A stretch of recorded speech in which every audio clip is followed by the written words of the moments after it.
Amigos, há 2 dias estou falando a vocês do ideal da nova humanidade. Um novo céu e uma nova terra. Um novo eu e um novo ego, que o Apocalipse chama um novo céu e uma nova terra. Eu sei que esta nova humanidade não é do nosso século.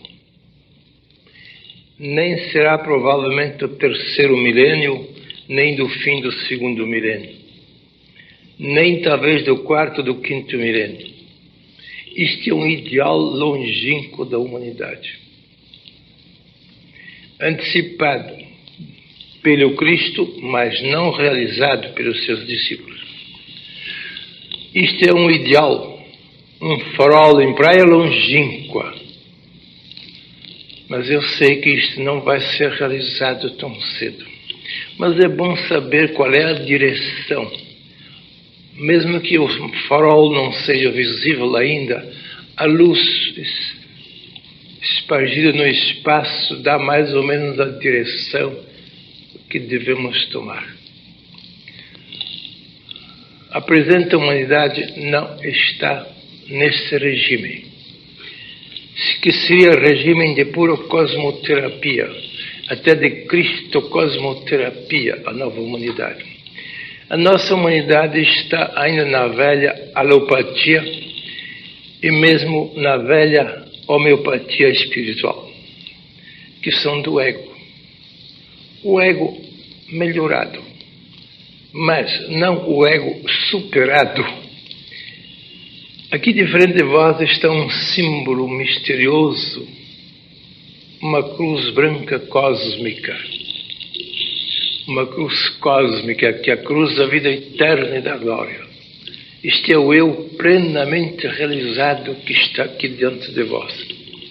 Ao redor desta cruz branca cósmica estão 3 círculos, que são o nosso ego. O círculo vermelho, o nosso ego corporal, sangue. O círculo verde, o nosso ego mental. E o círculo alaranjado, o nosso ego emocional. Esses 3 círculos foram desintegrados pela cruz branca. Todos estão desintegrados, não tem um ciclo completo. E porque foram desintegrados, por isso também estão integrados. Porque o ego não pode integrar-se no eu, enquanto não se deixar desintegrar primeiro. Quem quiser salvar a sua vida, perdê-la. Mas quem perder a sua vida por mim, este o salvará. Exatamente o que está aqui diante de vós. O ego que está disposto a perder a sua vida, se deixa desintegrar pelo eu, este salvará a sua vida. Mas o ego que não se deixa desintegrar pelo eu, este perderá a sua vida. Não se pode imortalizar sozinho. O nosso ego não é imortalizável por si mesmo. Ele pode ser imortalizado pelo eu, se ele se deixar desintegrar e integrar no eu. Isto seria a nova humanidade. Disto estamos falando há 2 dias. Mas 90% está na velha alopatia mental. E uns 9% estão na nova homeopatia, que também ainda é mental. Sobra apenas 1% para a cosmoterapia. A cosmoterapia da nova humanidade, que não precisa de patias, mas sim de terapia. Mas isto é um ideal longínquo. Mas é bom saber que isso está dentro de cada um de nós. A nova humanidade está dentro de cada um de nós, em germe, embrionariamente, em profunda dormência. E nós estamos tentando despertar em nós esse germen, essa sementinha viva da nova humanidade. Isto é que estamos tentando. E por isso que estou apresentando representantes sempre da nova humanidade. E vamos apresentar mais um representante da humanidade avançada. E é do nosso século.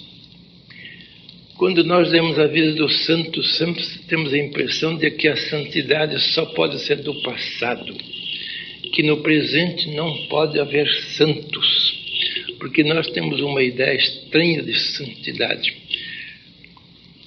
Mas hoje em dia há santos, santos de outra espécie, muito mais acessíveis a nós do que os santos da antiguidade.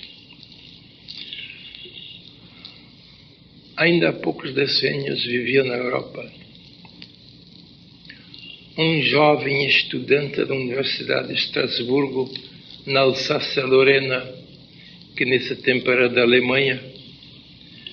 Ele tinha apenas 21 anos, filho de um pastor evangélico, e o jovem estudante de 21 anos estava cursando a Universidade de Estrasburgo, na Alemanha Ocidental. Num domingo de manhã não havia aulas, e ele ficou na cama mais tempo, deliciosamente sonhando com o seu futuro glorioso. Um jovem de perfeita saúde, um jovem abastado, um jovem talentoso, estava fazendo planos sobre a sua vida futura. Quem é que não faz planos aos 21 anos? O que ele vai fazer no futuro? E de repente este jovem, que se chamava Albert Schweitzer, foi bombardeado pelas forças cósmicas do além. O bombardeio da graça de Deus. Ele sentiu uma invasão estranha em sua alma. E uma voz lhe dizia: estás fazendo planos do teu futuro? Como é que vais gozar a tua vida egoisticamente? E tu te consideras discípulo do Cristo, não é? Bem, disse Albert Schweitzer, eu quero construir a minha vida, mas eu não me vou esquecer da humanidade. Eu não vou tratar só de mim, vou tratar de mim e dos outros. E a voz que o bombardeava misteriosamente dizia: tu és como aquele rico avarento do Evangelho, que se banqueteava esplendidamente todos os dias. E à entrada do seu palacete jazia o pobre Lázaro, coberto de chagas, que suspirava por catar alguma das migalhas que caíam da mesa do rico. Mas ele não se podia mover de lugar de tão fraco que estava. E ninguém lhe dava nem as migalhas que caíam da mesa do rico. E o pobre Lázaro morreu de fome. Pouco depois também morreu o rico avarento, provavelmente de indigestão. Tu és este rico avarento, dizia a voz. Só cuidas do teu banquete, da tua vida, e não te lembras do pobre Lázaro da humanidade lá fora. Não, disse Albert Schweitzer, eu me lembro. Eu vou repartir com a humanidade o meu banquete. Eu não vou dar só as migalhas. Eu vou convidar a humanidade para sentar-se à vez do meu banquete. Assim ele foi bombardeado. Sentou-se na cama e pensou na sua visão. Não sabia se não era sonho, era uma visão, um bombardeio que ele sofreu. E não teve mais sossego diante de si mesmo. E agora, ele disse, eu prometi repartir o banquete da minha vida com o pobre Lázaro desta humanidade. Como é que eu vou fazer isto? Ele sabia que ia fazer, mas não sabia como. O que um jovem de 21 anos pode fazer pelo bem da humanidade? Não posso fazer nada. Vou pensar calmamente como é que eu vou realizar aquilo que prometi à voz misteriosa que me bombardeava. Voltou à universidade na segunda-feira, continuou seus estudos. Faltavam 9 anos para terminar os estudos. 9 anos ainda faltavam. Ele cursou os 9 anos da universidade, formou-se em filosofia, formou-se em teologia, foi ordenado ministro do Evangelho como seu pai, formou-se até doutor em música. E até começou a dirigir concertos musicais pela França e pela Alemanha. Ele falava perfeitamente as 2 línguas e ainda não sabia como realizar o ideal que lhe tinha prometido aquela voz. Quero repartir a minha vida com a humanidade sofredora. Aos 30 anos, ele ainda não tinha clareza. O que é que eu posso dar a esta humanidade? Sou doutor em filosofia, em teologia, sou ministro do Evangelho, sou doutor em música, gosto muito de Bach, escreveu a mais maravilhosa biografia de Johann Sebastian Bach, tocava maravilhosamente as músicas místicas deste grande compositor, mas não sabia ainda como realizar a sua promessa. De repente ele abriu uma revista missionária da África Equatorial Francesa, do Lambarene. E os missionários se queixavam amargamente das doenças que graçavam entre os africanos, em grande parte introduzidas pelos europeus. Introduziram as doenças, mas não introduziram os médicos nem os medicamentos. E Schweitzer ficou apavorado com a miséria dos africanos e disse: esse é o meu lugar, lá vou eu. Não vou como um missionário para falar do Evangelho, eu vou como médico e cirurgião para curar os pobres doentes. Resolveu matricular-se na Faculdade de Medicina e Cirurgia da Universidade de Estrasburgo e cursou Medicina e Cirurgia durante 6 longos anos. Aos 36 anos, finalmente, ele terminou os seus estudos e disse: agora eu vou para a África e não volto mais. Cuidar dos pobres negros que estão morrendo de tantas doenças. E também, é claro que vou tratar da espiritualidade deles, mas principalmente da saúde deles. O que eles precisam em primeiro lugar é saúde. E quando ele anunciou aos amigos o seu propósito de desaparecer da cultura europeia, abandonar tudo, a sua filosofia, a sua teologia, a sua música, todo o conforto da Europa para se enterrar no pior lugar deste mundo, na África Equatorial Francesa, no meio de uma população boçal, analfabeta, que nada entendia da sua filosofia, nada da sua teologia, nada de música de Bach, nada do idealismo da sua vida, nada do seu heroísmo, completamente boçais. Os amigos disseram: mas tu não podes fazer isto, estás enterrando os teus talentos na África. Não leste a parábola dos talentos, que não se deve enterrar os talentos, usar os talentos e não enterrar. Tu és aquele servo mau e preguiçoso que vais enterrar o teu talento. O que os africanos sabem de filosofia, teologia, música e cultura humana? Fica na Europa. Fala aos europeus. Aqui tens bons ouvintes. Schweitzer, teimoso como sempre, disse: não, não, não. Eu não posso ficar na Europa. Porque na Europa eu ia ser admirado, compreendido, endeusado. E isto não me serve. Eu devo realizar-me num lugar anônimo, onde ninguém me compreende, onde ninguém sabe nada de música, nada de filosofia, nada de teologia. Eu tenho que realizar-me num ambiente descongenial, onde ninguém me possa compreender, ninguém me possa louvar. E lá foi ele. No domingo da Páscoa de 1913, quando os sinos da Páscoa repicavam solenemente no porto de Marseille, Albert Schweitzer embarcou num vapor francês que via para a África.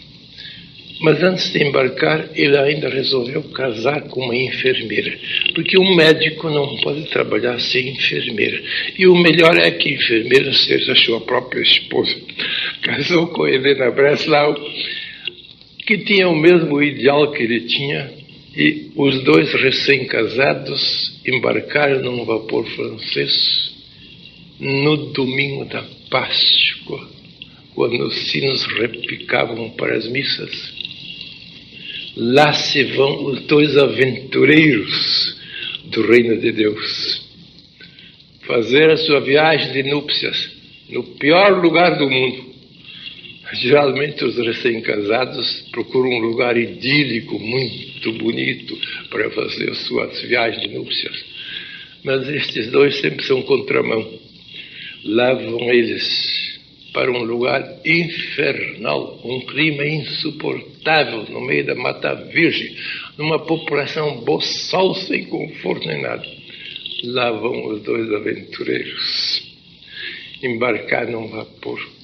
Chegaram à África.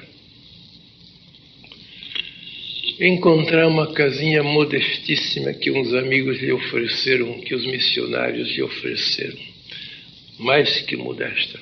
Mas Schweitzer trazia uma imensidade de caixas de medicamentos e não entupiu completamente a pequenina casinha que lhe tinha oferecido. A esposa dormiu no chão entre as caixas e Schweitzer dormiu em cima das caixas. Estava tudo entupido. Assim terminou a viagem de núpcias. Dia seguinte, Schweitzer disse: e agora? Os doentes já estão chegando de todas as partes. Já ouviram que veio um médico da Europa. E não temos clínica, não temos nada. Deu uma volta pelos arredores e encontrou uma velha granja, um galinheiro muito espaçoso, mas abandonado, não havia galinhas.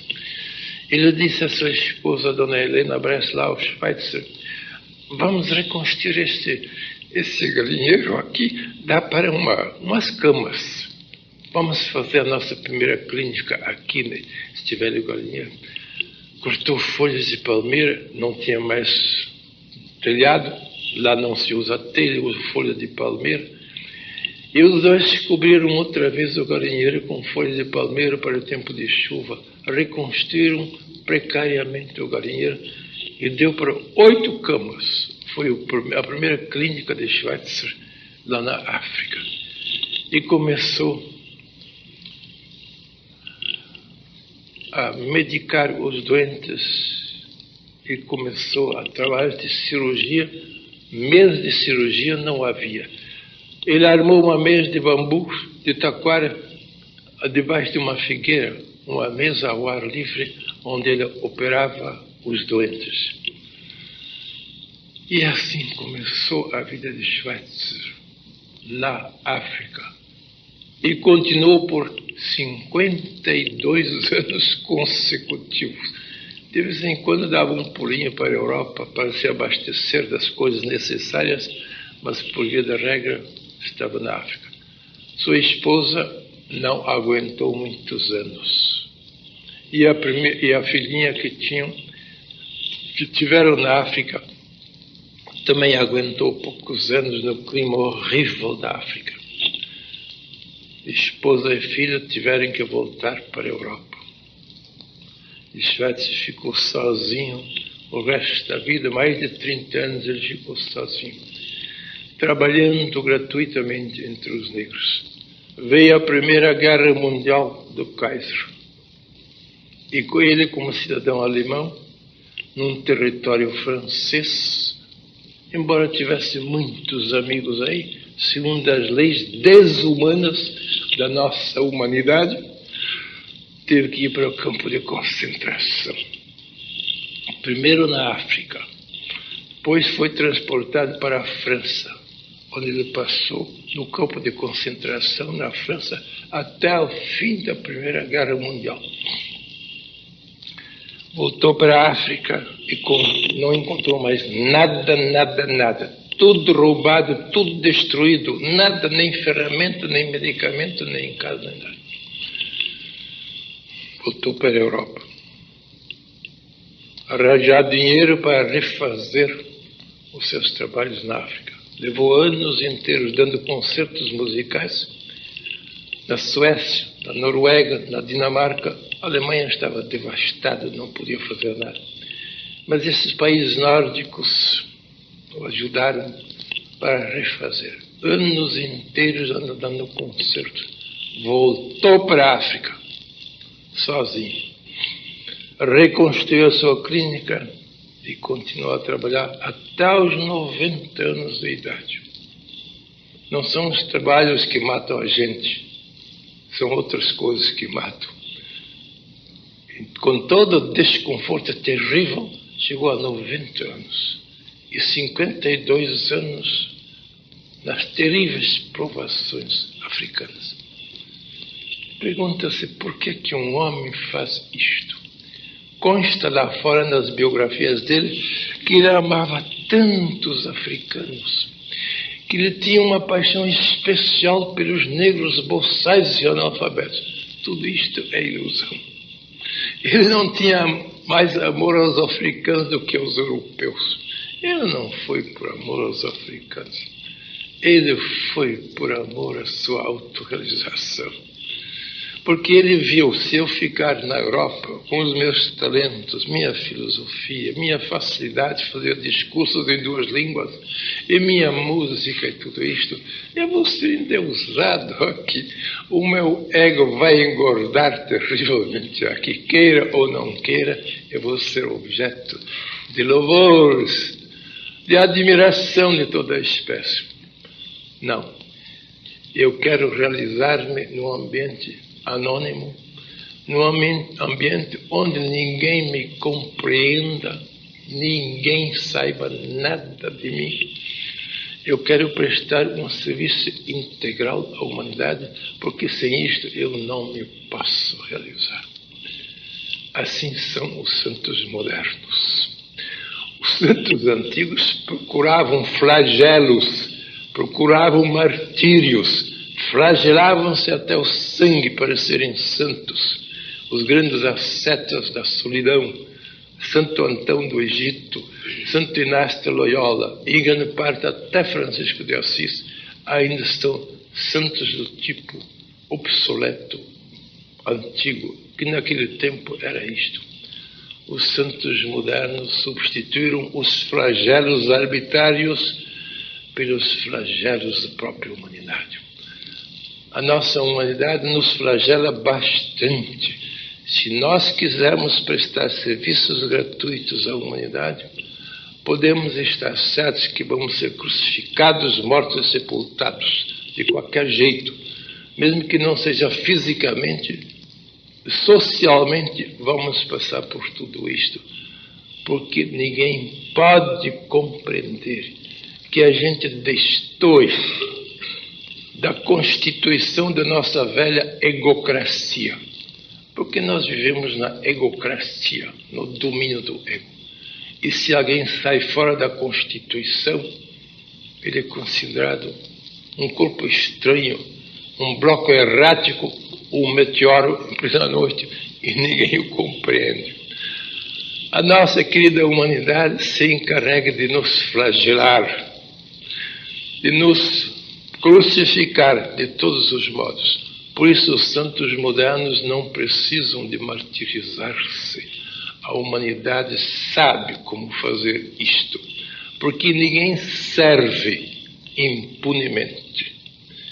quem serve gratuitamente a humanidade tem que ser punido, porque isso é contra a Constituição da egocracia. Não pode fazer isto.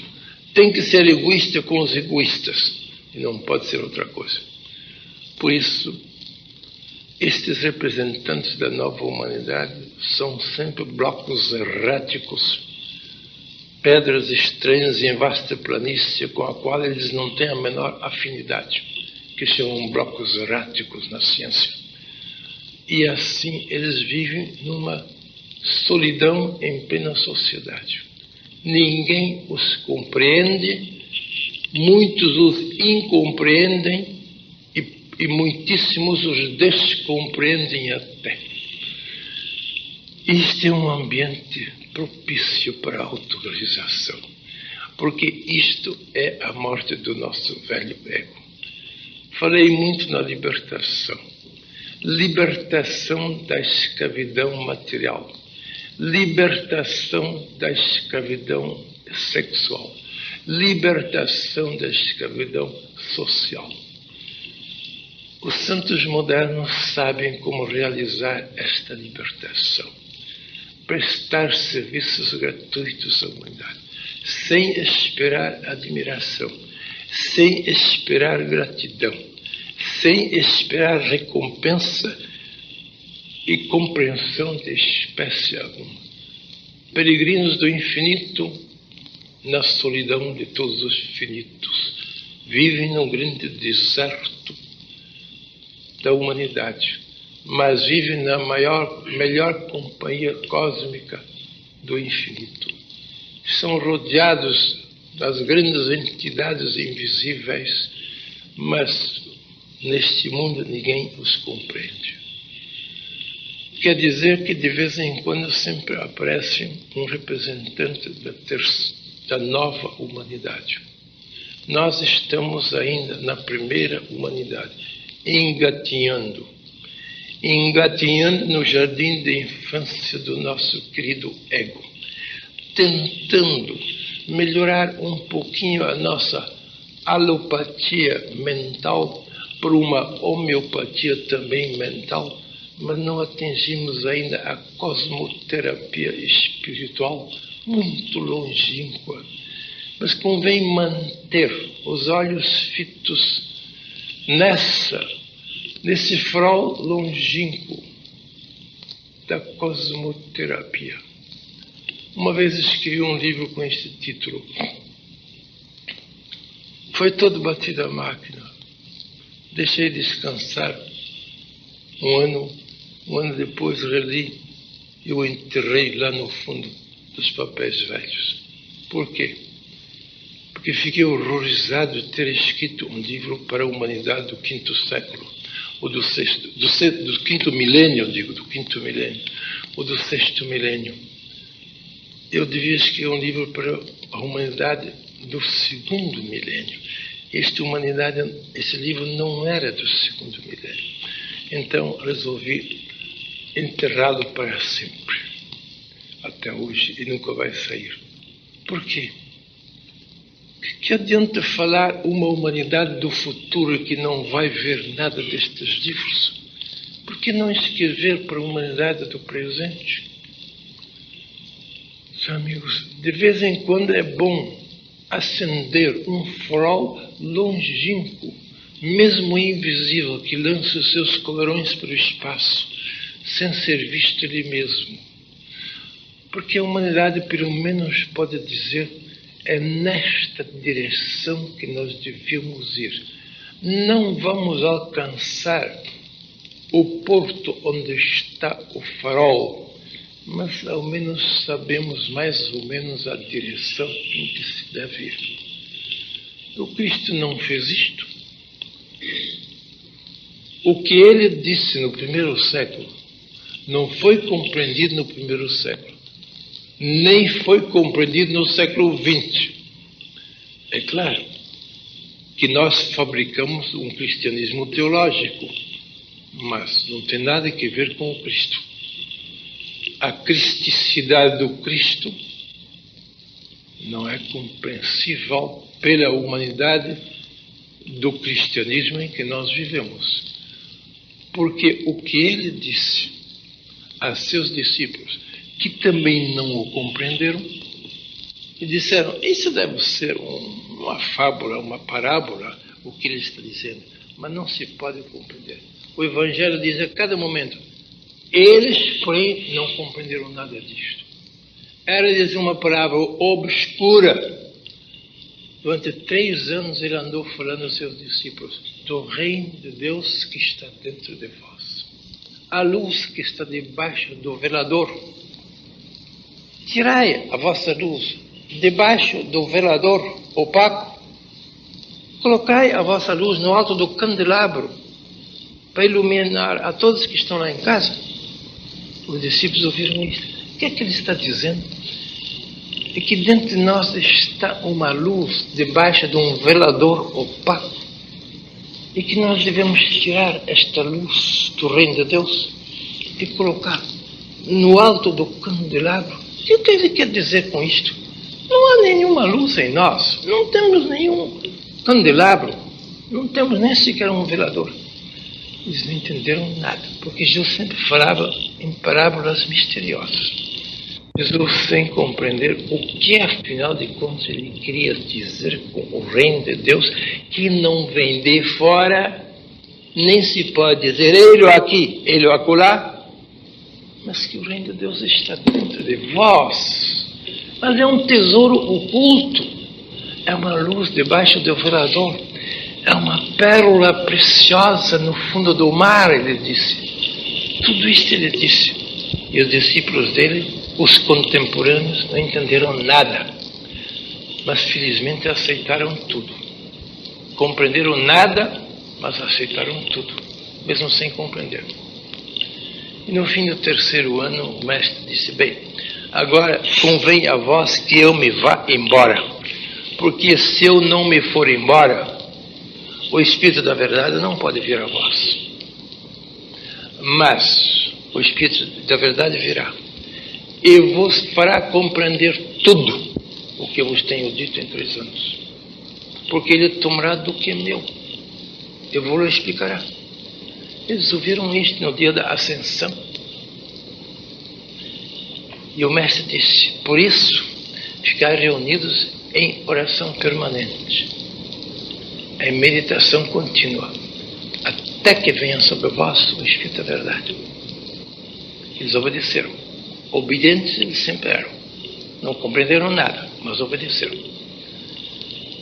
E assim aconteceu. No 10º dia depois da ascensão, um domingo de manhã, tudo mudou.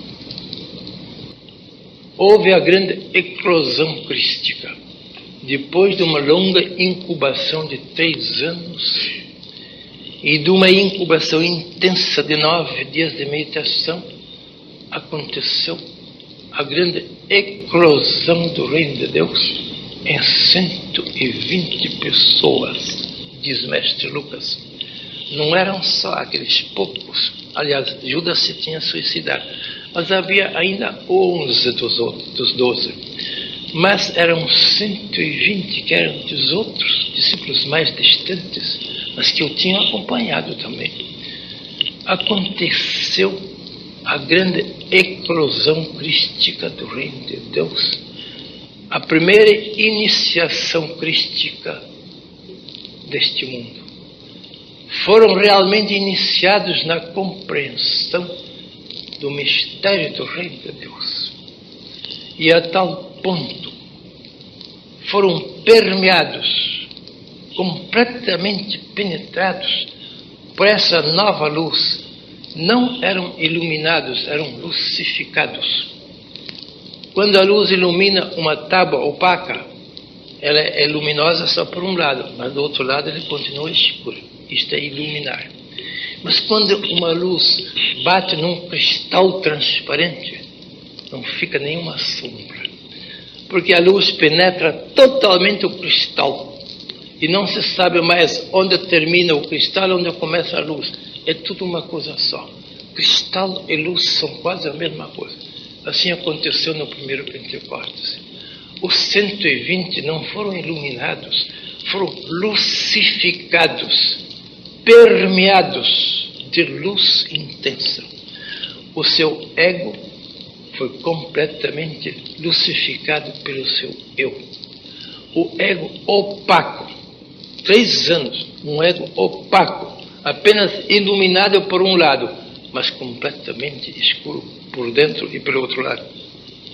Deixou de existir o ego opaco. O ego se tornou um verdadeiro cristal.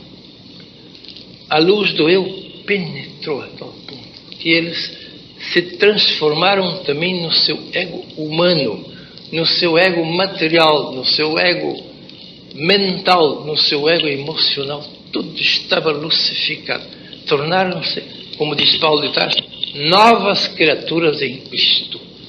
Não eram mais aquelas velhas criaturas egoísticas e gananciosos, ambiciosos dos 3 anos que acompanharam Jesus. Não, eram completamente diferentes. E todo o resto da sua vida, eles andaram cristificados e lucificados com a nova luz.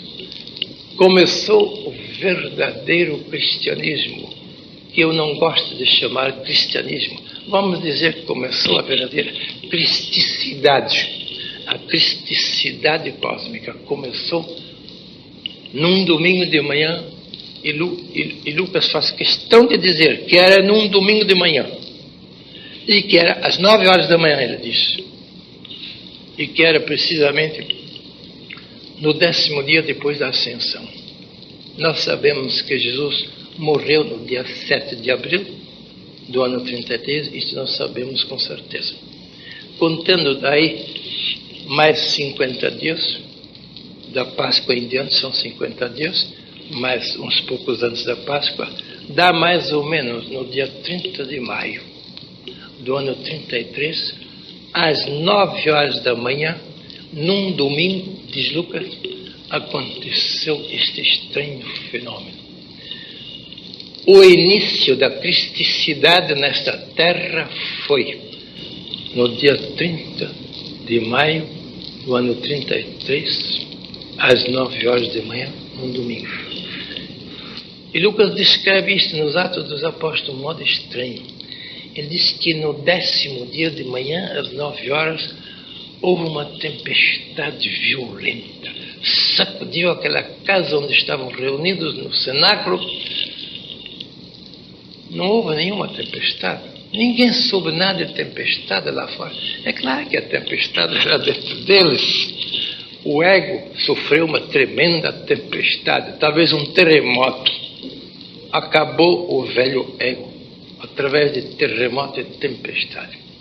E diz Lucas que apareceram luzes no espaço, umas como chamas de fogo no espaço, eram 120 chamas de fogo que iluminaram todo o espaço e desciam sobre cada um deles.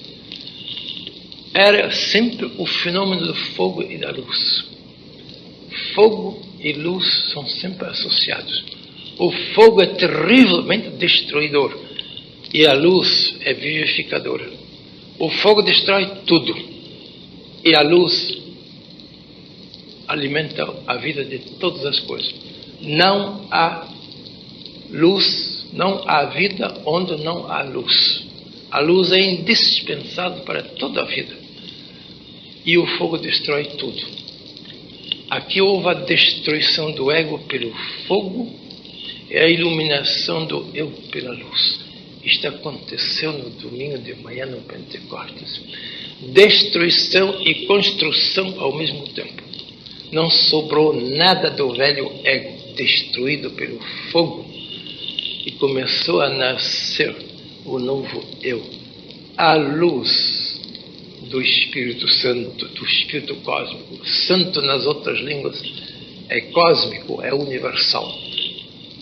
Em inglês e em alemão é muito claro.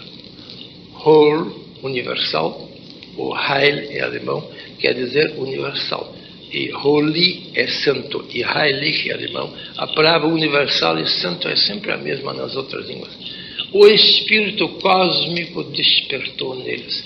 O eu que nós chamamos o Espírito Cósmico a cruz branca que está aqui diante de vós, a cruz cósmica, desintegrou todos os círculos do ego humano. O ciclo material, o ciclo mental e o ciclo emocional, tudo desintegrado pelo fogo cósmico do eu divino. E quando tudo estava desintegrado, tudo se integrou no eu. Eles não perderam o seu ego, nada. Foi sublimado pelo eu. Foi lucificado pelo eu, o seu ego opaco. Eles se tornaram novos homens e novas mulheres. Cheios de entusiasmo, andaram pelo mundo apregoando a mensagem do Mestre. E tiveram proibição de calar, porque Moisés é que dominava a zona e o Cristo nada tinha que dizer. Eles continuaram a falar no Cristo que tinha despertado dentro deles na forma do Espírito Santo, Espírito Cósmico. Foram flagelados em praça pública, diz o texto, presos, flagelados até o sangue, e diz o texto, e quando foram soltos, eles se retiraram da flagelação ensanguentados, cheios de alegria, porque tinham sido achados dignos de sofrer alguma coisa pelo Mestre. Que coisa estranha! Cheios de alegria, porque tiveram a honra de sofrer flagelos e perseguição pelo Divino Mestre. Que transformação estranha se deu nestes homens. E assim continuou até o fim da vida. Ninguém os pôde coibir, ninguém os pôde falar. Eles eram tão felizes na sua nova iluminação e lucificação, que os homens, os pagãos e os judeus se convertiam não pelo que eles diziam, mas por aquilo que eles eram, por aquela irradiação de luz e alegria.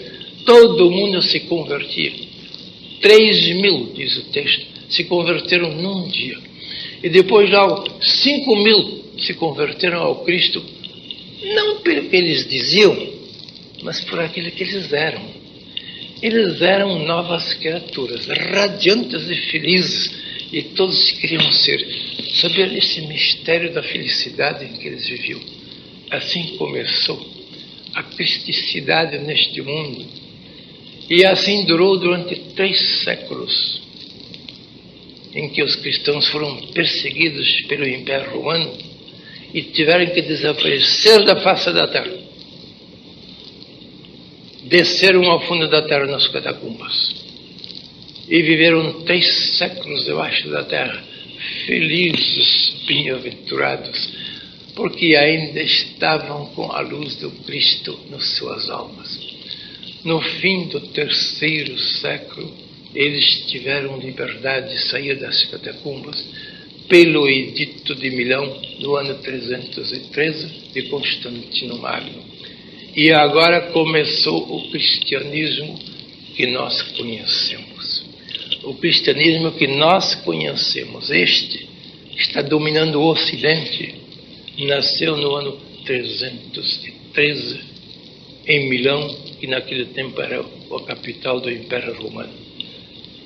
Este cristianismo em que nós vivemos não é a cristicidade em que viviam os primeiros discípulos de Jesus e os cristãos das catacumbas. Muito diferente. Porque nós consideramos o cristianismo como uma velha rotina que a gente, infelizmente, tem que adotar. Os nossos pais ou padrinhos nos mandam batizar e então somos cristãos. E mais tarde nós vamos à igreja e casamos e também cumprimos um rito cristão. E quando morremos, alguém nos leva ao cemitério e a última cerimônia do nosso cristianismo. O nosso cristianismo é batismo, casamento e enterro. Isso é o nosso cristianismo de hoje. Mas isso não era a cristicidade do princípio. E nós nos conformamos com esta velha ilusão. E não temos muito desejo de sair desta velha ilusão. achamos que basta ser nominalmente cristão, não realmente crístico, mas nominalmente cristão.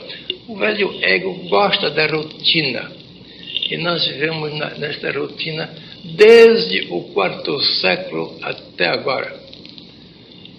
Ultimamente despertou um desejo de voltar à cristicidade.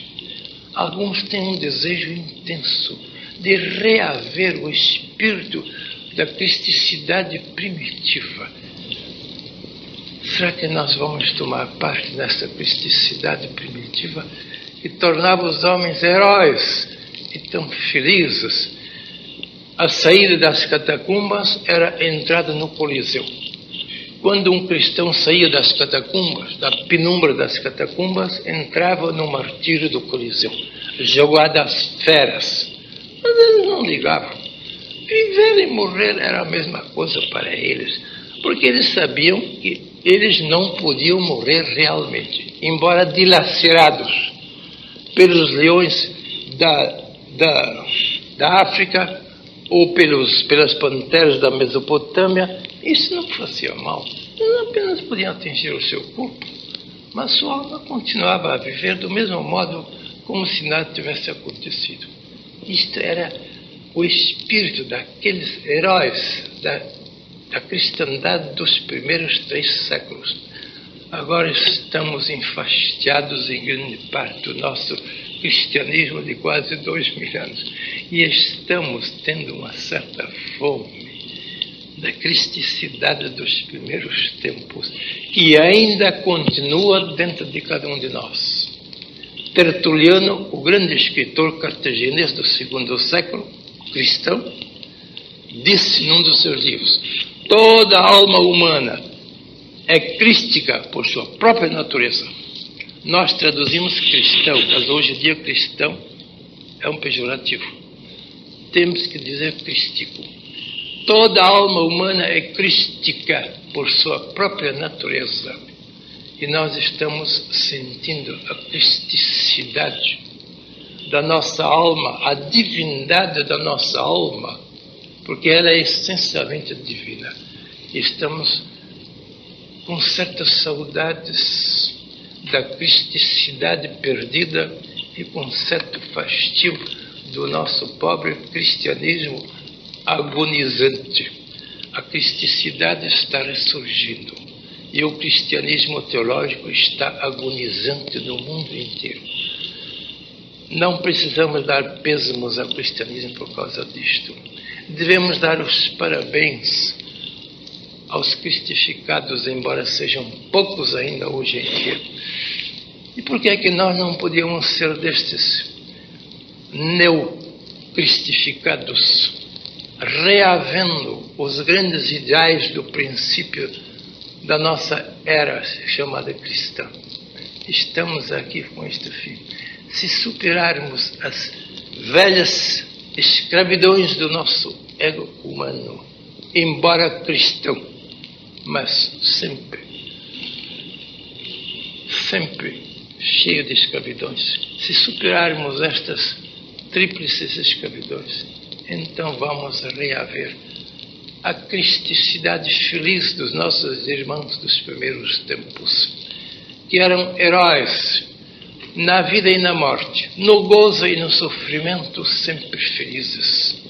E nós podíamos reiniciar, neste ocaso do 2º milênio e quase na alvorada do 3º milênio, nós podíamos e deveríamos reiniciar esta vida genuinamente crística que havia nos primeiros séculos. Isto é a nova humanidade em perspectiva. Se daqui sair alguém resolvido a iniciar a nova humanidade, o nosso retiro da Semana Santa está de parabéns.